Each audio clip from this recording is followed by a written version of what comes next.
Arrivato alla quarta edizione, Ottobre in Rosa, il mese della prevenzione del tumore al seno, coinvolge settori sempre maggiori della città metropolitana di Venezia, con un calendario di iniziative crescenti per numero, per varietà e per qualità. Un impegno costante a fare squadra non solo tra Comune e Lega Italiana per la lotta ai tumori, ma anche tra enti, gruppi e associazioni del territorio che si occupano di prevenzione, cura, informazione e sport, fortemente sostenuto dalla Presidente del Consiglio Comunale Ermelinda Damiano, un'iniziativa che oggi si colloca tra le maggiori del genere in Italia. Eventi in tutto il territorio, altre realtà stanno chiedendo di prendere parte a questo mese della prevenzione, iniziative sparse in tutto il territorio, quindi dalla terraferma al centro storico alle isole,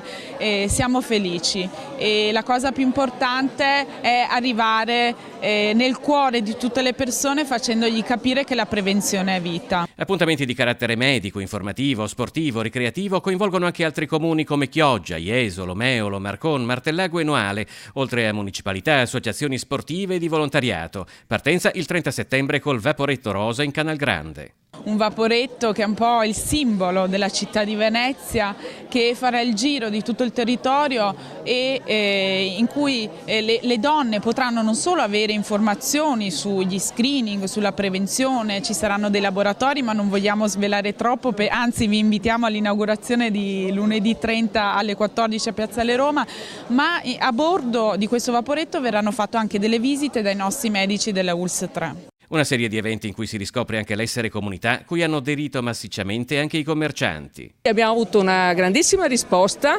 aderisce Zelarino, Gazzera, Chirignago, Marghera, Catene, l'Ascom Mestre, l'Ascom Marghera e il distretto del commercio di Mestre. L'associazione dell'associazione a Zelarino produce con l'associazione Ciani Forever e i Zelarino in Cammino una camminata in rosa per devolvere che si svolgerà tutti i giovedì, la cui il primo giorno è il 3, per devolvere i fondi alla Vapo, quindi prevenzione anche attraverso il cammino.